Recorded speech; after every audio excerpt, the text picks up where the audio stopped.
నేను ఇప్పుడైతే గరం మసాలా చేస్తాను, అదే ధనియాల పొడి అన్నీ వేసి చేస్తాను అనమాట. ఎలా చేస్తాను అనేది చూసేయండి. నేనైతే ఎక్కువ చేయను, ఇదే నాకు చాలా రోజులు వచ్చింది. ఎందుకంటే నేను ఎక్కువగా వేయను అనమాట అన్ని కూరల్లో. ఎక్కువ శాతం నేను మసాలాలు తగ్గించడానికే చూస్తాను. ఎక్కువ అయితే కాజు, నువ్వులు, గ్రేవీకి అవే ఎక్కువ వాడతాను.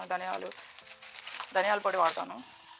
ఇందులో చెక్క, లవంగాలు అవన్నీ వేస్తాం కాబట్టి సరిపోద్ది. విడిగా అయితే నేను వేయను. యాలకులు, కొంచెం గసాలు,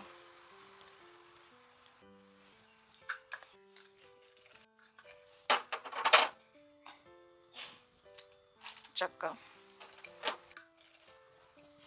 నాసుమ పువ్వు, కొంచెం జీలకర్ర, లవంగాలు. నేనైతే అన్ని సుమారుగానే కొంచెం వేసుకుంటాను, ఎందుకంటే ధనియాలను బట్టి మిరియాలు.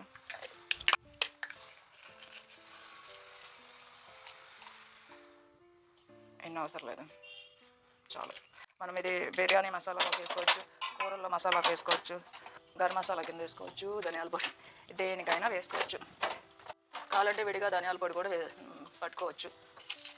దీనిలో ఎండుమిరపకాయలు కూడా వేస్తాను.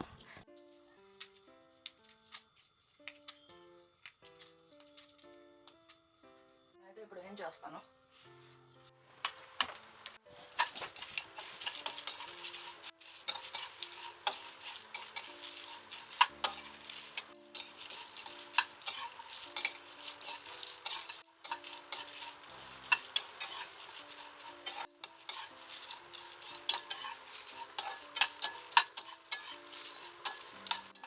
మాడకుండా వేయించుకోండి, చాలా బాగుంటాయి, మంచి సువాసనగా భలే ఉంటుంది ఏగుతూ ఉంటే.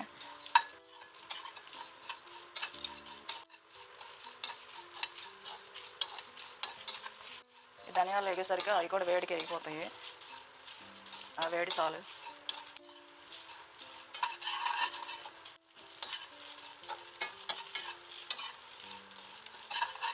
మంచి వాసన వస్తున్నాయి.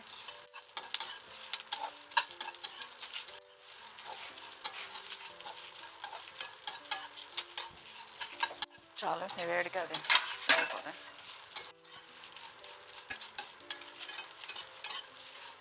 కట్టేసాను పొయ్యి.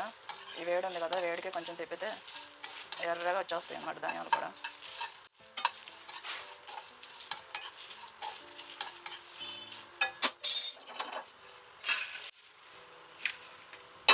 ఇదన్నమాట. కొంచెం ధనియాల పొడి కూడా చేస్తున్నాను, ముందు వద్దులే అనుకున్నాను కానీ ఏమలా చేద్దామని చేస్తున్నాను. ధనియాలేనమాట, ఇంకేం వేయను ఇందులో.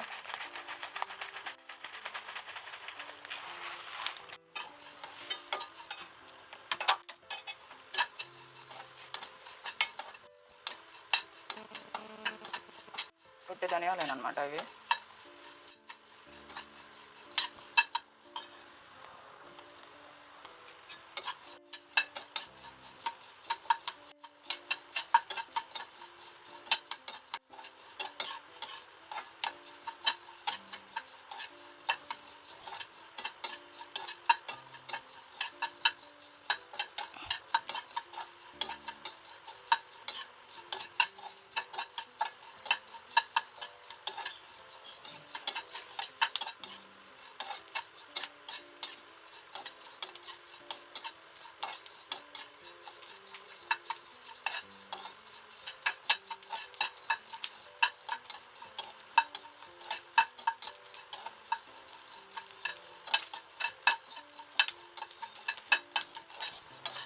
స్టవ్ అయితే కట్టేసాను.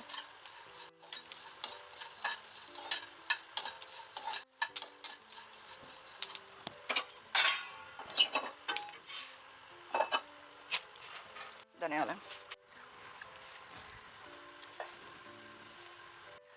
ఇది ధనియాల పొడి, గరం మసాలా అనమాట. ఇది ధనియాల పొడి,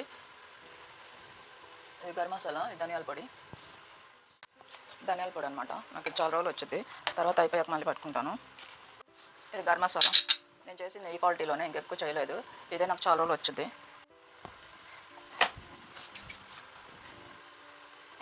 ఇంతే నేను చేసిన మసాలాలు అయితే ఇంతే. ఇవే నాకు చికెన్లోకి చాలా రోజులు వస్తాయి.